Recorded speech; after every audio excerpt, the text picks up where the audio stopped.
On today's episode, we have Danny Lansdale here to tell us his story of addiction, prison time, and recovery into full-fledged service and impact. I'm Adam Vibe Gunton, and this is the Recovered on Purpose show. The black represents the darkness from which we came. The white represents the light in which we now live. And the red represents the passion it takes to live recovered on purpose. Today's episode is brought to you by Recovered on Purpose. Recovered on Purpose was founded with the vision of raising up an army of recovered addicts to tell their stories in powerful and impactful ways to free others suffering from the bondage of addiction, as well as tell our stories in the school system to deter the future generations from going on the path of addiction. If you want to become part of this movement or possibly be interviewed for the show, shoot me a message on this page or go to recoveredonpurpose.com/contact and tell me about yourself. All right, guys, so Danny is an interventionist, certified addictions counselor, and founder of Standing United, a nonprofit organization serving addicts and the homeless to reintegrate into society. Danny has overcome his own battles with addiction and has now devoted his life to helping others get out of the places he has been. Danny, brother, thank you so much for being here. Hey, thank you, Adam. Thank you for having me. Absolutely. And guys, I'm so excited to introduce you to Danny. I've been watching some of his videos. I've had some conversations with him, and he's the kind of guy that I really like to get passionate with, because he's got that voice, he's got that passion, he's got that motivation, that inspiration within that you can just tell that he's got that spirit that only comes from having a dark past and knowing that you're here for a purpose, knowing you survived something and you're supposed to make an impact on other people's lives. So Danny, go ahead and go into some of your story of what was going on in your addiction and just relate to the people that are watching. Okay, well, I don't know how far to take it back, but I'll take it back a ways. Just a little bit about me. I spent close to 15 years in and out of prison. I've done 10 rehabs. I was addicted to heroin, methamphetamine, drinking, and I was stuck just for years. Just stuck. I was on this little carousel, and it just kept going around and around and around again. And the main thing is that I never was. We have this saying in recovery, it's about being comfortable in your own skin. I was not comfortable in my own skin. I was bored and frustrated and I just felt weird. But then when I started drinking and started doing drugs, I got a sense of ease and comfort, or at least things became exciting. And I really enjoyed that feeling. And then one of the most feelings that I really enjoyed was, it sounds horrible, but just not caring, just like this freedom from responsibility, this freedom from everything, this freedom from, basically telling the whole world, screw you. I'm going to do whatever I want, whenever I want, with whoever I want. And it had that freedom for me, because caring just seemed so heavy and so strange. And so it just kept me out there for years. And battling my addiction, there were times in my life where I just thought, you know what? Something has to change. I'm stuck on dumb. I'm stuck on stupid, and something's got to change. And I always thought in my head that if I stop using and drinking, then I'm going to be amazing. I always thought that, if I stop using and drinking, I'm going to be amazing. I'm going to be, because I'm everything's just horrible right now. I'm getting out of jail again, and everything's just bad. And so if I get clean and sober, I'm going to be amazing.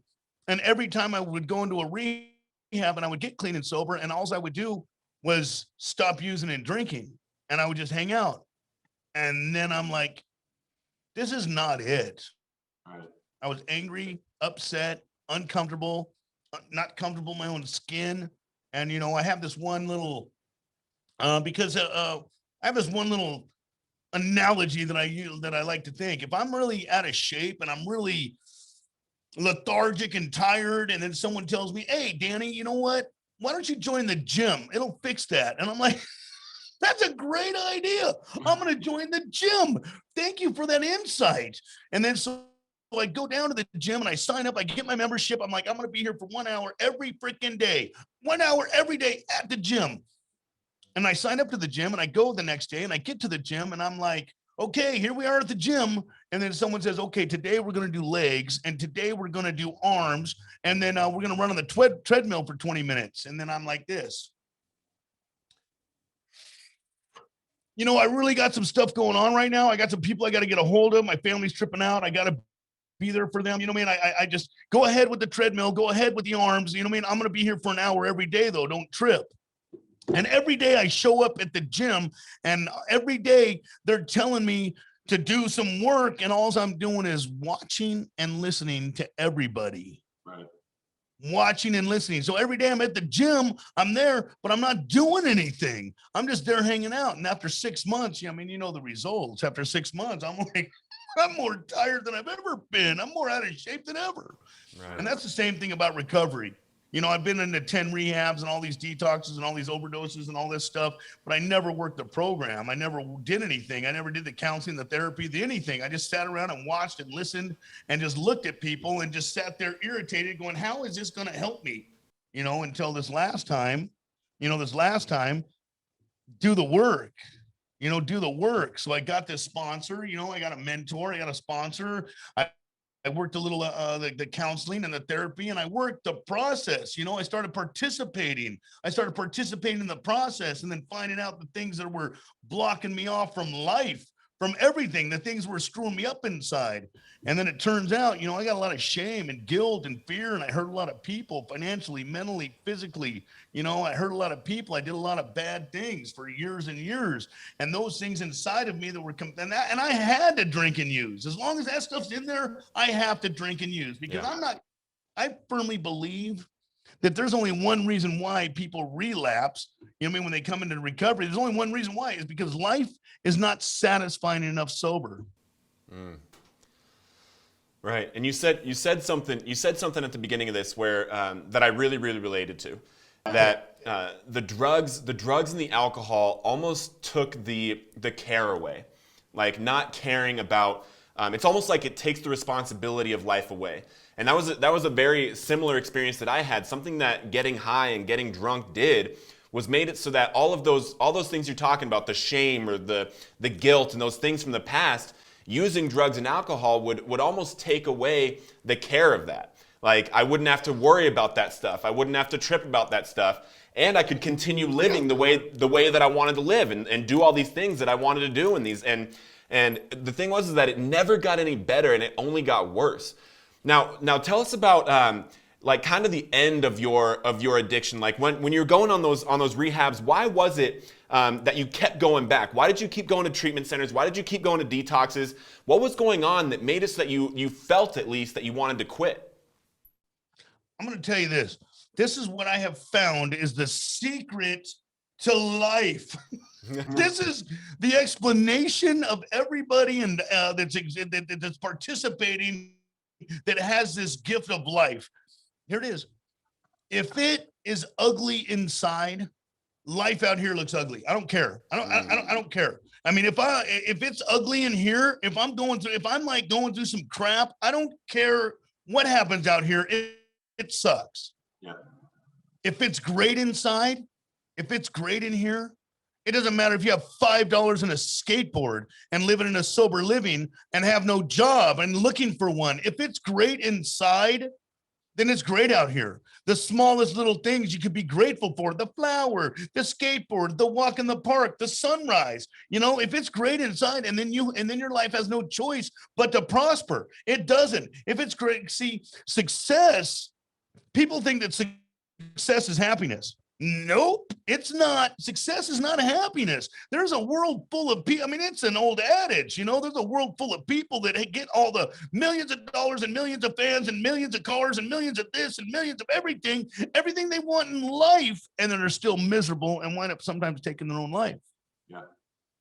But I'll tell you this, happiness will always equal success. Yeah. Always.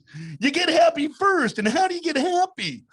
Happiness is an inside job. It's an inside job. And it turns out that like what happened this last time is that what it is inside of me is all this like darkness, dark energy, anger, hate, shame, guilt, fear, disappointment, frustration, everything that was inside of me compelling me to drink and use, because I'm not going to go through life miserable. I'm going to freaking drink. I'm going to do heroin. I'm going to smoke speed. I'm going to do something so that I don't feel this way anymore. Something. This last time, 42 years old, got out of prison for my millionth time, and out of prison and walking out the door. And then I called my mom and this was hard. You know, I called my mom and I'm like, "Hey, mom, I just got out. You know, I can't wait to see you. It's gonna be great. You know, I can't wait to see Kayleen. That's my daughter, and I got some job prospects on the horizon, and I'll be there in a couple hours. I'm on the bus." And she basically told me, she goes, "You know, Danny, I'm glad you called. I have cancer. I'm gonna die, and you will never set foot in this house ever again. Oh, my goodness. I've watched your entire life. You've made a million promises and you never kept one. Wow. You've continued to hurt the family over and over again. You're going to die from a heroin overdose, or you're going to do something stupid and go to prison for the rest of your life. Don't call, don't call your brother. Don't call your sister. No one wants anything to do with you. You know, take care of yourself." That's what my mom told me. She watched me my entire life. You think that made me stop? No, I got more screwed up and I went on a run for another week.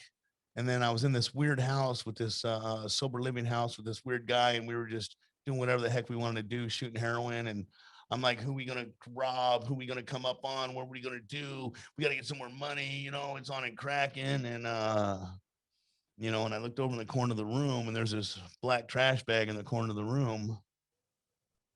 And, you know, what was in that black trash bag?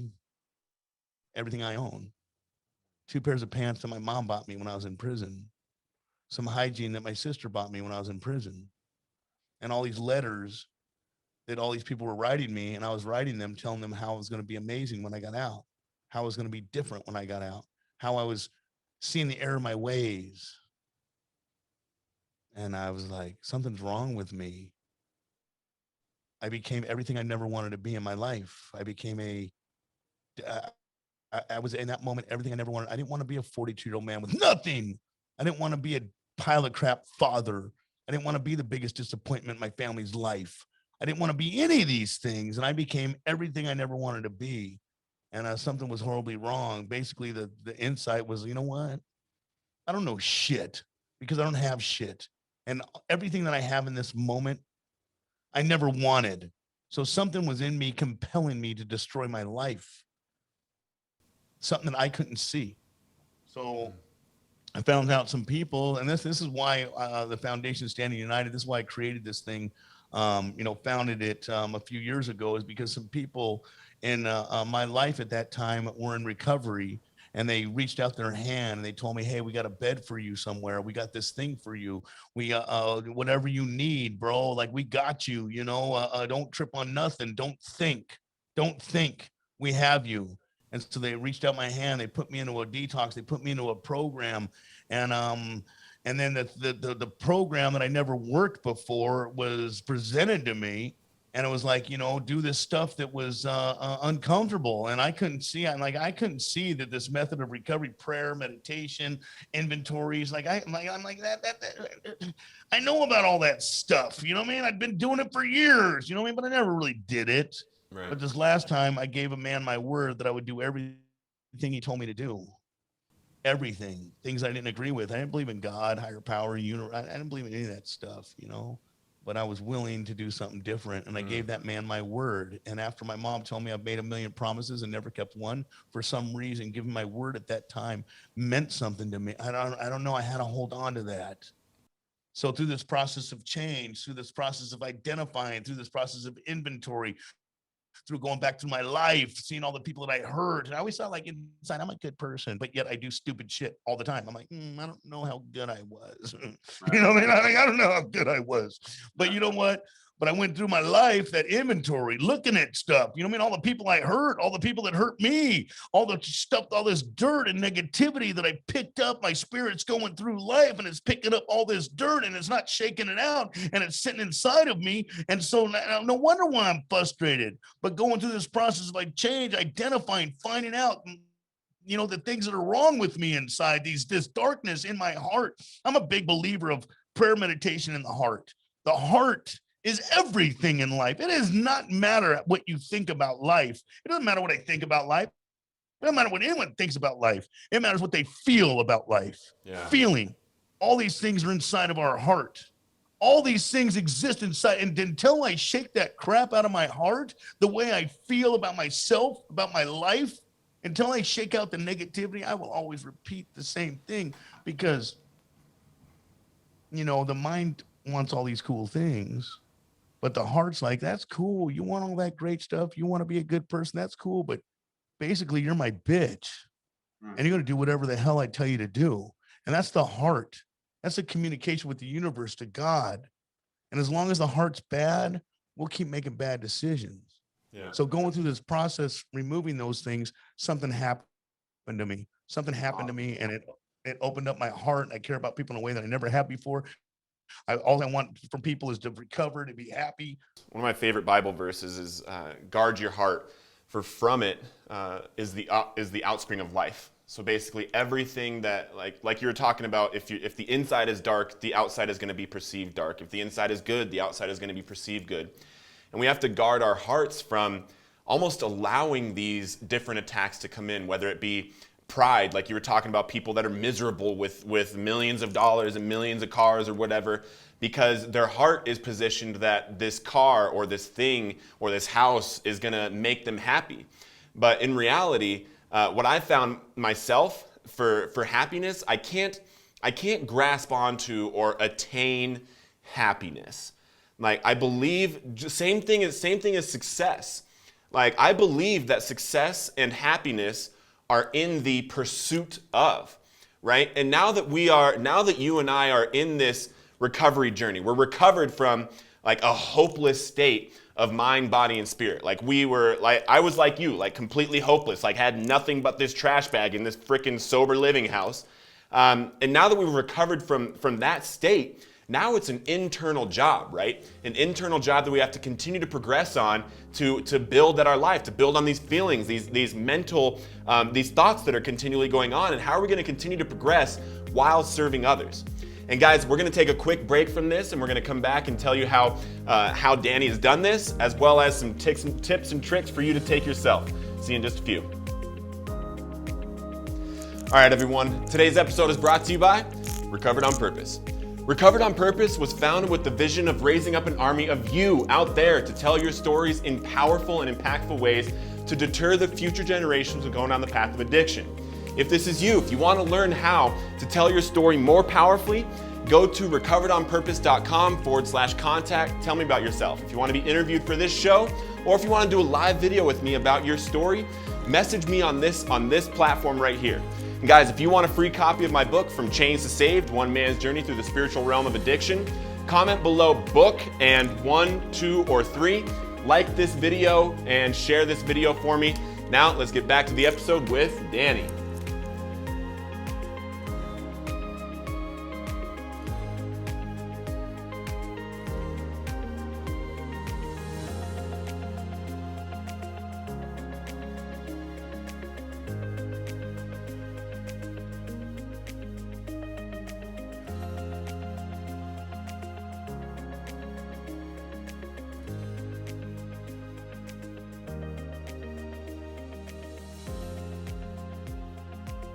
All right, everyone, welcome back. Obviously, before the break, we were talking about some of Danny's story and the internal battle that we have in our addiction and kind of the darkness that we can have clouding over our heart. And now we're going to go into, some of you may be already in recovery. Some of you may be in early recovery. Some of you may be still in addiction. So what this process is and what I've learned about this growth process that Danny and I are about to go into talking about is this is something that can be used at any point in recovery. If you're struggling with anything, if you're struggling with depression or anxiety or something in your recovery, these things still work for that, right?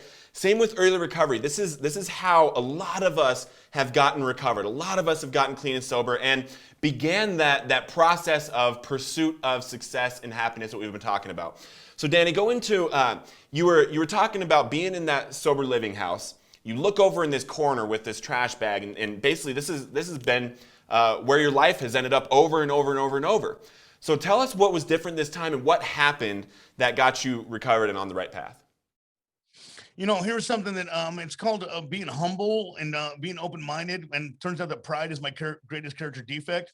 Pride was the thing that allowed me, that told myself that, hey, when I'm in prison, I'm solid and hard and all this stuff, and I'm cool and I'm all this stuff. And it told me that, like, hey, I'm a great thief and I'm a great con artist. And I would tell myself, and pride basically told me I'm a pie. I mean, pride would tell me like I am great and all this stuff, but actually I'm not. I'm a pile. You know what I mean? I'm a person that's broken and I can't see it. So, yeah, pride is a horrible thing. So leveling my pride, recognizing that I don't know anything, and everything that I thought I know, because it turns out that everything that I learned about people, places, things, every book that I ever read, every course that I ever took in college or high school, everything that I did learned through life, I applied it to life the best I could. I really did. I applied all that stuff to life. And then at the end of it all, I was a homeless man with a black trash bag. You know, so I had to recognize, like, you know what, I don't know. What I know is not working. So it allowed me to, you know, like when I got my mentor, you know, I basically, you know, said, hey, and I've known this guy a long time, and I keep seeing him in recovery, and he was happy, and he was like changed, and we used to party 14 years before that, and like, and every time I'm coming back in recovery, this guy's like always been happy and welcoming me with open arms and saying, hey, you know, and I just go, you know, here's the thing, and this didn't feel good when I've told him, I'm like, here's the thing, like, I I can't do anything with my life. I've been trying, and you could do better with my life than I can, bro. So you tell me what to do. And that's a sad feeling. Like it feels like I'm giving up on myself. And it was sad, but I knew that another person could guide me better than I could. And it didn't feel good, but that person gave me direction, and he never lied to me. And it wasn't just him; it was a circle of people. You know what I mean? You want to be a winner, hang with the winners. You know, and so I started hanging with the winners. And what they told me to do was basically uncomfortable because it was contrary to this identity that I had built. Built this identity that was an identity of failure. So this identity wanted to continue to live and wanted to continue to tell me things to do that were failing. So I'd have to like be transparent with my motivations to some people, and they told me, hey, you're way off the mark, bro. That ain't it. And then going through this thing, you know, prayer, meditation, you know, praying to a God I didn't believe in, meditating. You know, I'm a big meditator today, but you know, I recognize that there's two things people have been doing for thousands of years to improve their spiritual condition: prayer, meditation. People that do it all the time know that it's rad. People that pray to the Almighty God know that, hey, I'm checking in with you and thank you for everything in my life. And they know it's badass. And the people that meditate all the time know that plugging into the universe, the energy of everything, like they know that it's awesome. People that don't do it, yeah, I don't think that's going to help me. Right. Right. Right. So I wound up doing this stuff and asking, you know, praying to the air at first. And then I came to believe, because this negativity that sat with me, it started disappearing, and I started caring about myself and other people in a way that I never have before. And all of a sudden I started liking being sober, and that was a big thing, like hearing people struggling, and then my heart's like feeling them in a way that like, hey, I want to help you. Like, what's happening to me? Like, I didn't give a shit about other people. I really didn't. You know, it was all me. But something started happening to me that transformed and like made me want to help other people. And then all of a sudden I started being able to love myself in a way that like you know, there's this thing, it's the self-discipline is self-love. Like telling myself, hey, bro, I love you too much to let you go screw around with that crap again. Right. I love you too much to let you go sideways right now, bro. Right. Like, I love you too much to let you fail down that avenue. And finally, I was able to see this stuff. Like, I love you too much to let you disappoint your mother again. And then, by the way, today my mother's cancer free, and she trusts me, believes in me. She's there for me. I talk to her all the time, a lot. And like, she just, I'm welcome in her house at any time. You know what I mean? Like, she's the best thing ever. She cries when she hears the stuff that I'm doing, and she sees me. And it's amazing. My daughter too, you know, I mean, life is, that's the thing. Did you know that life is beautiful, amazing, fantastic, wonderful, full of joy, happiness, gratitude for everybody, enough for everybody. The problem is we can't see it, because all we see it is through this filter of broken. Like we just see it through the filter of broken, this heart. So how did you take that filter? How did you take that filter of broken, and because obviously you told us you did a bunch of prison time, and you're shooting up in this sober living house with a black trash bag, right? And now you're talking about happiness, you're talking about meditation, you're talking about prayer, you're talking about all these things that you're able to do now. What was the process to get there that got you from looking at darkness from inside and outside of you to being able to see all this stuff with gratitude, with happiness, so what was it that took you from A to B? What took me there is that I found out some people that cared about me. I reached out when I in that moment, the black trash bag moment, and then they said, "Hey, they got me," and they said, "Hey, make these phone calls, get into this place." I went into a program, I went into a detox, and I went into a program, and in that program, I heard that I heard recovery isn't just putting the plug in the jug. Recovery is not just stop using. Recovery is some exercises that we have to perform on the daily to change. Basically, spirituality is a muscle. We're super weak. Spirituality is like the quality of spirit. It's and we're super weak in that.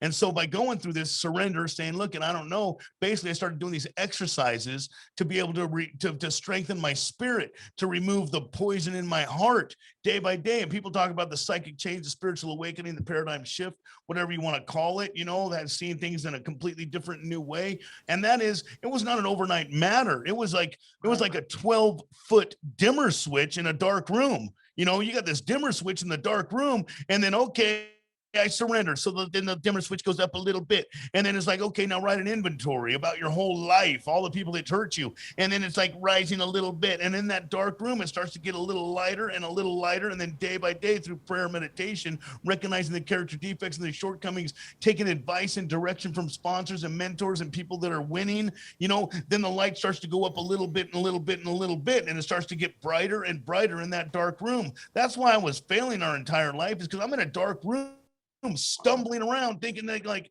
stumbling around, and that's why I have to get, because I'm not going to sit in a dark room. I believe that, like I said, one reason why people relapse is because life is not satisfying enough sober. And the reason life isn't satisfying is because we're so spiritually weak. But when we start going through the process of change, we get stronger. And then like today, they talk about serenity. Like, what does serenity mean to me today? Serenity, it's not like peace and calm and serenity to me today is that I got lots of stuff going on in my life, and I can accept it all today. And I got fears and frustrations and insecurities and problems and challenges and financial and all this problem, but I can accept them all today. Every single one, because I know I'm not alone. I got a higher power working through me. I got a group of a fellowship of people. I'm not alone anymore, and I can accept everything, no matter how hard it is. Where before I was scared and insecure and lonely, and like I couldn't handle certain things. I couldn't handle it. I'm like, no, I can't handle that. No, I can't handle a minimum wage job. No, I can't handle living a sober living. I can't handle going to this meeting. I can't handle that person's mouth. Like, you know what I mean? Like, it's weird. So going to that program, working the program, the fellowship, the program, the internal work, the growing in spirituality, that dimmer switch was going up and up and up. But here's the thing, I couldn't do it alone. No one can do recovery alone, because we can't see ourselves. It's just like you will go through your whole life and you'll never be able to visually see your face except in a mirror, but that's a reflection. You'll never see yourself. So you can't really see the things that are wrong with you, because the mind has a weird way of like looking at something else and not Right. accepting. And you've said a couple of things that I want to allude to, that you said that there was someone that was basically telling you, like, I love you too much to let you go down this road. I love you too much to let you do this. I love you too much to let you do this, right? And now you're talking about this mirror in front of you. And the thing was, and we hear this a lot in the fellowships and in the program, is like, we'll love you until you can love yourself. So it's almost like now we're starting to tell ourselves, I love you too much, speaking to a mirror. I love you too much to go down this road. I don't ever want to lose this relationship that I have with my mom again. Once you get a taste of it, because for so long in my life too, like I wasn't able to be happy with the relationships in my life. I wasn't able to be happy with the person I was showing up to be in these relationships. Like your struggle with your mom, with your family, like we've all been through that. And now, Danny, now that you've had that taste, you have that taste of what it feels like for a mom that's proud of you, that is happy for you to walk into her home whenever you're there, right? You're telling yourself, I love you too much to ever lose this. I don't ever want to lose this.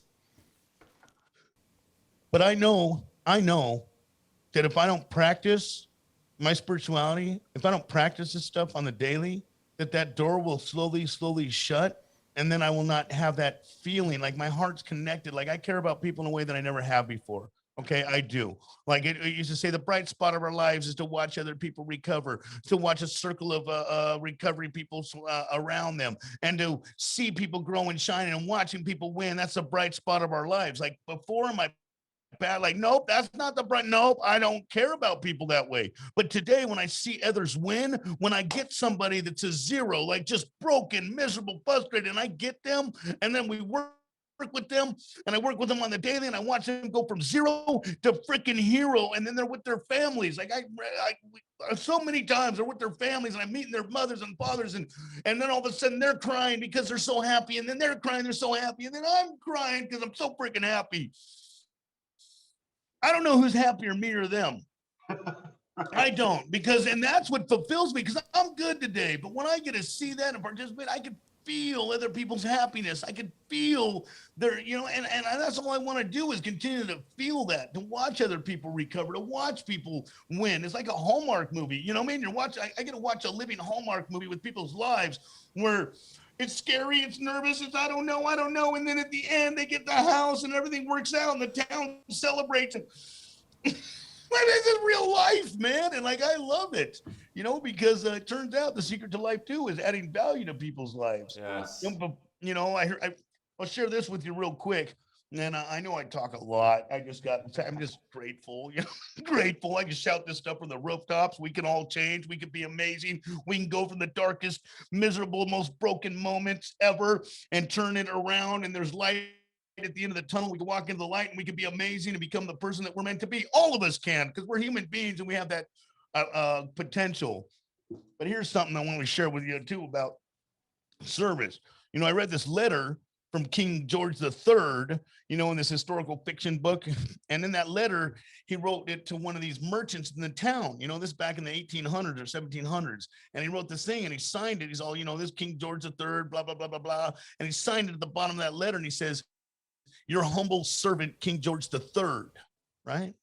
And I think, your humble servant.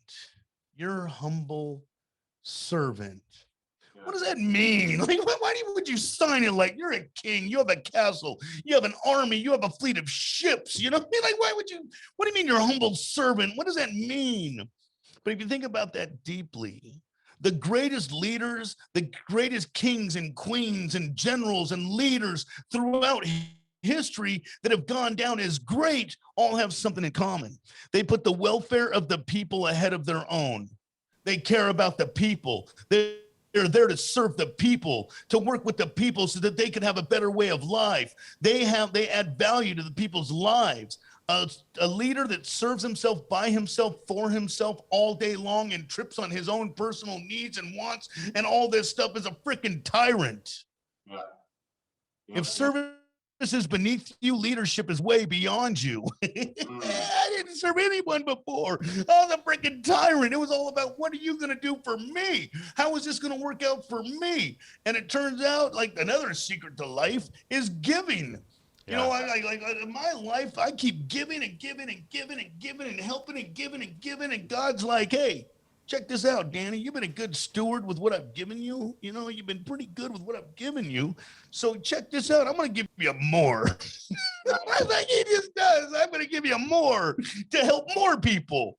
And that's just freaking magnificent. I love it. So guys, you've heard it from Danny. There's a process to this, but in the end, the happiness, the success, the joy, everything comes from adding value to the world and serving others. That's exactly why Danny and I are here. We're recording this on a Sunday, on our days off, in order to, and not for us, we're not getting paid to do this stuff. We're doing this because this is what fulfills us to get this message to you.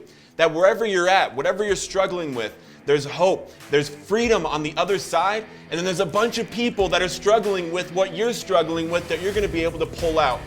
So guys, we thank you so much for being here for this episode of the Recovered on Purpose show with myself and Danny. We love you guys so much, and we'll talk to you soon.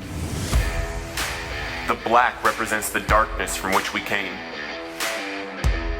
The white represents the light in which we now live.